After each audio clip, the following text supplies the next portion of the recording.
అందరికీ నమస్కారం అండి. ఈరోజు మనం ప్రవీణ గారు రచించిన అపాత్ర దానం అనే ఓ చక్కటి కథను విందాం. ఇక కథలోకి వెళ్దాం. ఆ రోజు దినపత్రికలోని విశేషాలు చదువుతూనే ఓ కంట అక్కడి పనివాళ్లు చేస్తున్న పనులు సవ్యంగా జరుగుతున్నాయా లేదోనని కనిపెడుతూ పడక్కుర్చీలో కూర్చొని ఉంది సరస్వతమ్మగారు. సంక్రాంతి పండుగ దగ్గర రావడంతో ఆ పండుగను ప్రత్యేకంగా చేయాల్సిన పిండి వంటల కోసం దినుసులన్నీ సిద్ధం చేస్తోంది ఆవిడ. సంక్రాంతి పండుగకు బెల్లం పాకంలో వేయించిన నువ్వులు వేసి లడ్డూలు కడతారు. సజ్జల పిండిలో నువ్వులు వేసి కరకరలాడే రొట్టెలు చేస్తారు. అక్కడ నలుగురు పనివాళ్లు తమ తమ పనుల్లో నిమగ్నమై ఉన్నారు. వంట మనిషి మనమ్మ చింతకాయ పచ్చడి కోసం చింతకాయలు తొక్కు చేస్తోంది. నాగమ్మ సజ్జపిండి విసురుతూ కూర్చుంది. ఇంకా ఇద్దరు మనుషులు నువ్వులు బాగు చేస్తున్నారు. వేగంగా కానియండర్రా, ఏమే నాగి, చేతుల్లో బలం లేనట్టు పిండి విసిరే జోరు తగ్గిందే? ఒసే, అక్కడక్కడ నువ్వుల్లో ఇంకా మెరిగెలు కనబడుతూనే ఉన్నాయి, జాగ్రత్తగా బాగు చేయండి. ఇలా చెబుతూనే ముందు వరండాలోకి తొంగి చూసింది. అక్కడ వాలుకుర్చీలో వారపత్రికలోని కథలు చదువుతూ కాళ్లు రెండు ఒకదానిపై ఒకటి మెలిక వేసి బార్లా జాపి చాలా నిర్లక్ష్యంగా ఈ లోకం పట్టనట్లుగా కూర్చుని ఉంది వినీత. సరస్వతమ్మగారి ఒక్కగానొక్క కొడుకును పెళ్లాడి కోడలుగా ఆ ఇంట్లో అడుగుపెట్టిన వినీతకు కాస్త పెడసరితనంతో పాటు ఒక పాలు అహంకారం కూడా ఎక్కువే. నడమంత్రపు సిరితో తలతూగుతున్న వినీత తండ్రి శేషయ్యకు ముగ్గురు మగపిల్లల తర్వాత కలిగిన కూతురంటే వళ్లమాలిన ప్రేమ. ఆ ఇంట మహాలక్ష్మిలా వినీత పుట్టిన తర్వాతే తన దశ తిరిగి శ్రీమంతుడయ్యాడు. దాంతో ఆమె పాడింది పాట, ఆడింది ఆటగా సాగి పెంకిగా తయారయింది. ఆమె ఇంటర్ పాస్ అయ్యి బిఏ మొదటి సంవత్సరంలో ఉండగానే శేషయ్య పెళ్లి ప్రయత్నాలు చేసాగాడు. కాని ఆ హైదరాబాద్ అబ్బాయి లావుగా ఉన్నాడు. వైజాగ్ అతనికి బట్టదల, కరీంనగర్ అతను పొట్టి, గుంటూరు వారి అబ్బాయికి గూని. ఇలా వచ్చిన సంబంధానికల్లా వంక పెడుతూ కాదంటున్న వినీత ధాటికి జడిసి ఎవరూ సంబంధాలు చెప్పడానికి ముందుకు రావటం లేదు. ఉరుములేని వానలా ఒకరోజు పెళ్లిళ్ల పేరయ్య ఊడిపడ్డాడు. బాబుగారు, మీ అమ్మాయికి భేషైన సంబంధం తెచ్చాను. వరంగల్ దగ్గర ఏటూరు నాగారం, రాఘవరావు గారి ఏకైక కుమారుడు. తండ్రి పోయినా తల్లి అతని ప్రయోజకుని చేసింది. అగ్రికల్చరల్ బిఎస్సి కోర్సు చదివాడు. బోలెడంత భూమి, మామిడి తోటలు, రైసు మిల్లు, లంకంత ఇల్లు, నౌకర్లు, చాకర్లు. ఇవే కాకుండా సర్వీసు బస్సులు, నగదు. అన్నిటికంటే మించి ఏ వ్యసనాలు లేని అందమైన కుర్రాడు. అతడిలా అంటుండగానే అక్కడే ఉన్న వినీత గబాల్ని అతని చేతిలో ఉన్న అబ్బాయి ఫోటో లాక్కొని చూసింది. నిజమే, పేరయ్య అన్నట్టుగానే అతను చాలా బావున్నాడు. ఆడపిల్లల హృదయాల్లో గులాబీలు పూయించే మగసరితో కూడిన చిరునవ్వు. అతని చురుకైన కళ్ళు వినీత హృదయాన్ని ఇట్టే దోచుకున్నాయి. ఒక్క మాట బాబుగారు, అబ్బాయి మీ అమ్మాయికి అన్ని విధాల ఏడు జోడు. కానీ అంటూ నసిగాడు పేరయ్య. నసకడమెందుకు, చెప్పవయ్యా. కట్న కానుకలాస బాగా ఉందా? దానికే లోటు లేదు, వాళ్ళడిగినవన్నీ ఇస్తాను అన్నాడు దర్పంగా శేషయ్య. కాదు బాబుగారు, వాళ్ళసలు కట్నం మాట ఎత్తలేదు. కాని ఆ అబ్బాయి బస్తీలో ఒకరి చేతి కింద ఉద్యోగం చేయకుండా ఉన్న ఊళ్ళోనే వ్యవసాయం చేస్తూ తనకున్న ఆస్తి వ్యవహారాలు చూసుకుంటూ ఉంటాడట అన్నాడు కాస్త బెదురుతూనే. ఆ మాట వింటూనే నీరసపడిపోయాడు శేషయ్య. ఇదేంటయ్యా, కొండంత రాగం తీసి పిచ్చి పాట పాడినట్లుగా ఉంది. ఈ కాలంలో బస్తీలో పెరిగిన పిల్లలు అమెరికా వెళ్లాలనుకుంటున్నారే తప్ప ఊళ్లలో ఎవరైనా ఉంటున్నారా? భలే సంబంధమే తెచ్చావులే అన్నాడు వెటకారంగా. నాకీ సంబంధం ఇష్టమే నాన్నా, నేను ఈ అబ్బాయిని పెళ్లి చేసుకుంటాను. వినీత మాటలు విని అందరూ సంభ్రమాశ్చర్యాలతో నమ్మలేనట్లుగా ఆమె వంక చూశారు. నిజంగా నాన్నా, నాకితడు బాగా నచ్చాడు, నాకీ పెళ్లి సంబంధం ఖాయం చేయండి అంటూ మరోమారు ఎవరూ ప్రశ్నించకుండా నొక్కి మరీ చెప్పి లోపలికి వెళ్లిపోయింది.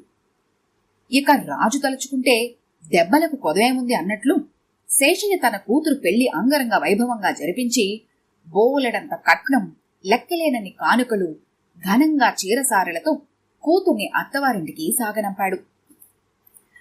అత్తవారింటికి వెళ్లిన వినీతకు పల్లెటూరైనా అక్కడ ఎటువంటి లోటు లేదు. లంకంత ఇల్లు, నౌకర్లు, చాకర్లు, తిరగడానికి కారు, బెడ్రూంలో ఏసీ, చూడటానికి టీవీ, కోరిన వంటలు చేయించి పెట్టే అత్తగారు. అన్నింటికంటే ముఖ్యంగా తనను ప్రేమగా చూసుకునే భర్త. ఇన్ని ఉన్నా ఆమెకు మింగుడు పడని విషయం ఒకటుంది. అది ఆమె అత్తగారు. అలా అని ఆమె తనని కష్టపెట్టే గయ్యాలి అత్త కాదు. కాని ఆ ఇంట్లో నౌకర్లంతా ఆమె కనుసన్నల్లోనే మెదులుతారు. ఆ ఊరి జనమంతా ఆమె అడుగులకు మడుగులొత్తుతారు. అదెలా సాధ్యం? తన తండ్రి కాసులు గలగల ముందు కూడా ఇంత మంది మార్బలం తల వంచరు. అలా అని ఈవిడ పెద్ద దానకన్నురాలేమీ కాదు. ఎవరికి ఏం పెట్టాలన్నా ఆచితూచి పెడుతుంది. అందరూ ఆమెకెందుకు పొగడ్తల నీరాజనాలు పట్టి దేవతలా చూస్తారో అర్థం కాదు. అసలే కోతి, ఆ పైన కళ్ళు తాగిందన్నట్లుగా ఉంది వినీత పరిస్థితి. ఆమె మొదలే అహంకారి, ఆ పైన అత్తగారిపై ఒకలాంటి ఈర్ష్యను పెంచుకుంది. ఈ ఇంటికి ఆమెలాగే తను వచ్చింది. అదీగాక తను బోలెడంత ఐశ్వర్యాన్ని మోసుకొచ్చింది. తనకేం తక్కువ? తన దగ్గరున్న డబ్బు వెదజల్లేనా ఈ జనాన్ని తన వైపు తిప్పుకోవాలి. అసలు ఎంత వయసొచ్చాక ఆమెకెందుకీ పెద్దరికం? కోడలు వచ్చిందని బాధ్యతంతా తనకు అప్పచెప్పి కృష్ణారామ అనుకుంటూ హాయిగా కూర్చోవచ్చుగా. వినీత కళ్ళు పుస్తకం వైపు చూస్తున్నా తల నిండా ఇలాంటి పిచ్చి ఆలోచనలు ముసురుతున్నాయి. ఇంతలో బుట్ట నిండా మొక్కజొన్న కండెల్ని తీసుకుని తమ పొలంలో పనిచేసే అమ్మాయి లోపలికొచ్చింది. అమ్మగారు అంటూ పిలిచింది. అక్కడే ఉన్న వినీతకు చిర్రెత్తుకొచ్చింది. తనక్కడే ఉన్నా కూడా దాటేసుకుని మరీ అమ్మగారు అంటే లోపలికి వెళ్లబోవటం ఆమెకు నచ్చలేదు. ఏంటి, ఏం కావాలి అన్నది తనే. ప్రకాశ్ బాబుగారు పొలం నుండి మొక్కజొన్న కండెల్ని తెంపించి పంపారమ్మా. పెద్దమ్మగారిని కలిసి ఇచ్చి రమ్మన్నారు అన్నది. సరేలే, అక్కడ పెట్టి వెళ్ళు అన్నది ఆ పిల్లను పరీక్షగా చూస్తూ. సుమారు 14 ఏళ్లుంటాయేమో. నల్లటి మెరుస్తున్న చర్మం, కలగల మొహం, కాస్త చింపిరి జుట్టు, నీలం రంగు పూల లంగా, ఎర్రని జాకెట్టు వేసుకొని ఉంది. ఆమె దృష్టి ఆ పిల్ల జాకెట్టుపై నిలిచింది. దాని ఎదిగిన ఛాతీని ఆ జాకెట్టు దాచిపెట్టలేకపోతోంది. వినీత దృష్టి ఎక్కడుందో గమనించిన ఆ పిల్ల అసంకల్పితంగా చటుక్కున తన 2 చేతులతో ఛాతిని కప్పే ప్రయత్నం చేసింది. లోపల నుండి వరండాలోకి దృష్టి సారించిన సరస్వతమ్మకి సమస్య ఏంటో అర్థమైంది. ఆమె వెంటనే, నాగీ, నా బీరువాలో ఎర్రరంగు చీర ఉంటుంది, ఇలా తీసుకురా అని పురమాయించి, నీలి, ఇలా రావే అంటూ ఆ పిల్లని లోపలికి పిలిచింది ప్రేమగా. ఇంతలో నాగమ్మ చీర తెచ్చి సరస్వతమ్మకి ఇచ్చింది. ఆమె ఆ చీరని చటుక్కున 2 భాగాలుగా చించి ఒక భాగాన్ని నీలిలంగాలోకి దోపి ఓనీలా ఛాతిపై నుంచి వేసింది. ఇంకో భాగాన్ని మడిచి నీలి చేతికిస్తూ, దీనికి జోడిలా ఉంటుంది, వాడుకో అంది. సరస్వతమ్మగారు చేసిన పనికి నీలి కళ్ళు ఆనందంతో తలతల్లాడే. అది ఆమె కాళ్లకు దండం పెట్టి, వెళ్ళొస్తానమ్మగారు అంటూ వెళ్ళిపోయింది. పాపం, చాలీ చాలని బట్టలు ధరించి డేగల్లాంటి చూపుల మధ్య పనిచేయడానికి ఇబ్బంది పడుతుంటే మొక్కజొన్న కొండలు పంపే నెపంతో దాన్ని పంపాడు. తను దాని పరిస్థితి చూసి సాయం చేస్తాననే ఉద్దేశంతోనే తనని కలవమని మరీ చెప్పి పంపాడు కొడుకు ప్రకాశ్ అనుకుంది ఆమె. తల్లి సావగానే నీలి తండ్రి 2 పెళ్లి చేసుకుని దీన్ని పూర్తిగా పట్టించుకోవడలేదు అమ్మగారు. మరే, దానికెవర్నో చూసి పెళ్లి చేయించి పంపండమ్మా అంటున్న నాగమ్మ మాటలు విని, అవునే, నేను అదే అనుకుంటున్నాను అంటూ మనమ్మ వైపు తిరిగి, నీ కొడుకు బాబుతో చెప్పి బళ్ళో కొలువు పెట్టిస్తాను. నీలిని వాడికి చేసుకోరాదటే, అది కూడా ఒళ్ళు దాచుకోకుండా పనిచేస్తుంది అన్నది సరస్వతమ్మగారు. నేను అదే అనుకుంటున్నానమ్మా. మా మావ సెవిలో కూడా ఓ మాట చెప్పి సోతాను అన్నది. తన కళ్ళ ముందే జరిగిన ఈ సంఘటన చూసి విస్తుపోయింది వినీత. నీలని తనే ముందుగా చూసింది. దాని ఒంటి మీద గుడ్డలు చూసి, ఛీ, ఇది ఇలా వేసుకుందేమిటి అనుకుందే గాని తను అత్తగారుల సమస్యను అర్థం చేసుకుని ఆమె చేసిన పని తనెందుకు చేయలేకపోయింది? ఛ, తనకెలాగైనా బుద్ధిమాంద్యం ఎక్కువైంది అనుకుంటూ తన్ని తాను తిట్టుకుంది. సంక్రాంతి వారం రోజులు ఉందనగా సరస్వతమ్మ బెల్లం పాకంలో నువ్వులు కలిపి లడ్డూలు కట్టిస్తూ పెద్ద పెద్ద పళ్లాల్లో పెట్టిస్తోంది.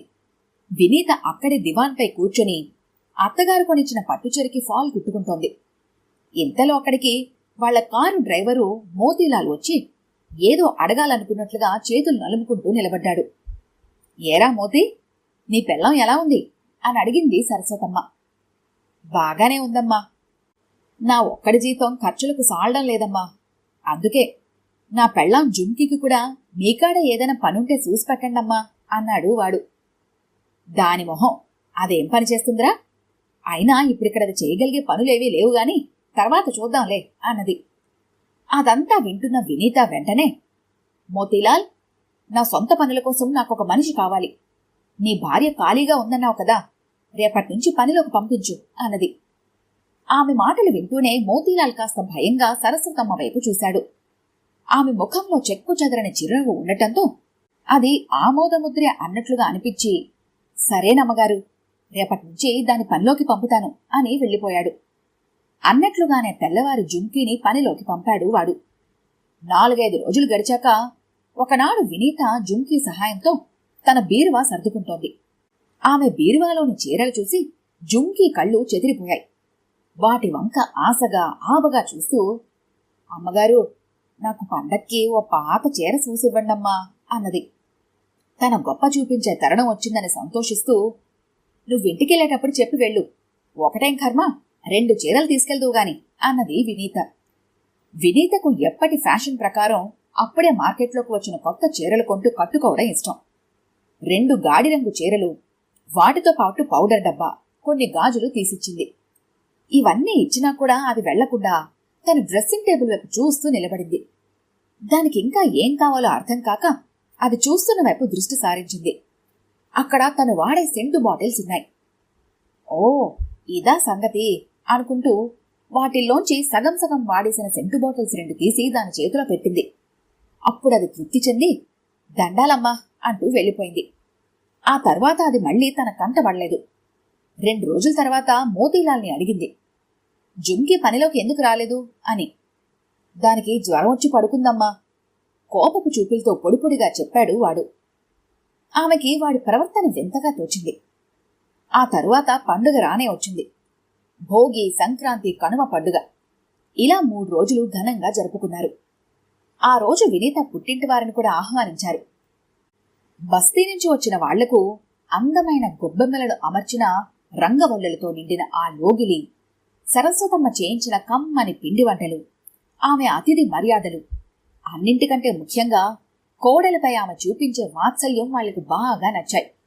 3 రోజుల పండుగ సందడి ముగిసింది. ఎప్పటిలాగే అందరూ రోజువారీ దినచర్యల్లో పడిపోయారు. ఓ రోజు ఇంకా తొలగని చీకట్ల మధ్య విడవడిన పొగమంచుని తెరలను చీల్చుకుంటూ లీలగా ఏవో అరుపులు, పెడబొబ్బలు. భర్త కౌగిలిలో ఆదమరచి గాఢ నిద్రలో ఉన్న వినీత చెవులకు సోకటంతో ఆమె ఉలిక్కిపడి దిగ్గున లేచింది. ఆ శబ్దాలు తమ ఇంటి ముందు నుంచి అని గ్రహించి కప్పుకున్న రగ్గును తొలగించి నైటీతో అలానే బయటకు పరిగెత్తింది. అప్పటికింకా పూర్తిగా తెల్లవారనే లేదు. వినీత వెళ్లేసరికి అంతకు ముందే లేచిన సరస్వతమ్మ, అప్పుడే పనిలోకి వస్తున్న మನೆమ్మ, నాగమ్మ అక్కడే ఉన్నారు. ఇంటి ముందు జుంకీని జుట్టు పట్టుకుని లేవదీస్తూ వీపుపై దబదబా బాదుతున్న మోతీలాల్ కనబడ్డాడు. జుంకీ మొన్న తనిచ్చిన పల్చటి ఎర్రరంగు చంకీ చీర కట్టుకుని వీపు, ఛాతీ కనబడేలా రవిక వేసుకుని ఉంది. వాడు కొట్టే దెబ్బలకు ఓర్చుకోలేక అది శోష వచ్చి పడిపోయేలా ఉంది. ఇక వినీత ఉండలేక, ఆగు మోతీలాల్, దాన్నెందుకలా కొడుతున్నావు అని అడిగింది. చాలేవమ్మా, చేసిందంతా చేసి మీకో దండం తల్లి. మీలాంటి గొప్పోళ్లు కట్టుకునే సీనాంబరాలు మాకేం వద్దు తల్లి. ఏదో ఒళ్ళు కప్పుకునే గుడ్డలుంటే చాలు. మొదలే నా పెళ్లాంది పెడబుద్ధి. దానికి తోడు మీరా ఎలా ఏ సీరిచ్చిండ్రు. అక్కడ్నుంచి అద్దంలో చూసుకోవడం, సెంటు రాసుకోవడం, దారులంట వయ్యారంగా తిరగడం, ఇవన్నీ చూస్తున్న ఆ రికార్డింగ్ డాన్స్ గవర్రాజుగాడు దీన్ని తీసుకెళ్లి వాడింట్లో ఉన్న నిలువుటద్దం ముందు నిలబెట్టి, నువ్వెంత అందంగా ఉన్నావో చూడు అని పొగ రాజేసి, నువ్వీ ఊళ్ళో ఉండదగ్గదానివి కాదని, సినిమాల్లో చేర్పిస్తానని రాత్రికి రాత్రి లేవదీసుకుని పోతుంటే నాకు అనుమానం వచ్చి కాపు కాసి పట్టుకున్నాను. లేకపోతే దీని బతుకు బుగ్గయ్యేది. లేచిపోయిందాని మొగిడిగా ఊరంతా నాపై ఊసేవాళ్లు. ఇక వాడి వాగ్దాటికి ఆగలేక వినీత తేలిపుట్టిన దొంగలా అక్కడి నుంచి మెల్లగా జారుకుంది. ఇక ఆ తర్వాత సరస్వతమ్మ ఎలా వాళ్లను సమాధాన పరిచిందో గాని కాసేపటికి సద్దు మణిగింది. ఆ తర్వాత సూర్యప్రకాశ్ లేవటంతో అతనికి కాఫీ కలుపుదామని కిందకొచ్చి వంటింట్లోకెళ్లబోయిన వినీతకు ఏవో మాటలు వినిపించటంతో ఆగింది. నేనప్పుడే అనుకున్నానే, చిన్నమ్మగారు పిచ్చోర్లా ఉన్నారు. బెచ్చమెత్తేటోడికి బంగారు పళ్ళం ఇచ్చినట్లుగా, మారుసేరలేని దానికి మేడగట్టిచ్చినట్లుగా ఈ విషయం దేనికో మూడుతుందని నాకు ఆనాడే తెలుసు అని మనమ్మతో చెప్తూ కిసుక్కున నవ్వుతోంది నాగమ్మ. ఆ మాటలు విన్న వినీతకు కోపానికి బదులుగా కళ్లల్లో చివ్వున నీళ్లు చిమ్మాయి. నీతా, త్వరగా కాఫీ పంపించు, నేను స్నానానికి వెళ్ళాలి. ప్రకాష్ మాటలు విని తేరుకొని వంటింట్లోకి వెళ్లి తనే కాఫీ కలిపి బయటకొచ్చింది. అక్కడ గుమస్తా చలమయ్య చేతులు కట్టుకుని వాలుకుర్చీలో కూర్చున్న సరస్వతమ్మ దగ్గర వినయంగా నిలబడి ఉన్నాడు. చూడు చలమయ్య, నువ్వీరోజే మానుకోట వెళ్ళి అక్కడ కాలేజీలో మన పాలేరు రంగయ్య కొడుకు పరీక్ష ఫీజు కట్టి రావాలి. అందుకే నిన్ను ఈరోజు త్వరగా రమ్మన్నాను అంది.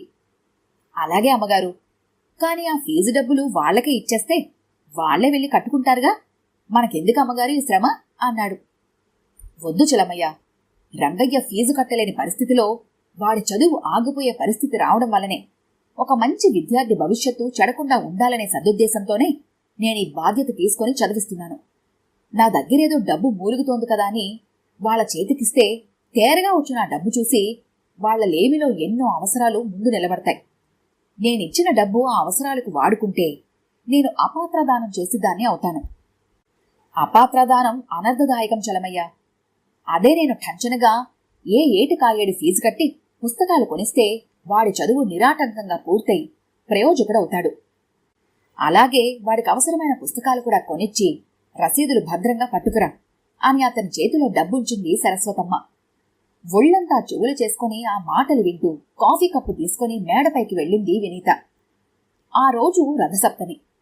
అత్తగారు చెప్పినట్లుగా తలస్నానం చేసి దేవుడి దగ్గర దీపం వెలిగించి నైవేద్యం పెట్టి పూజగదిలోంచి బయటకొచ్చింది వినీత.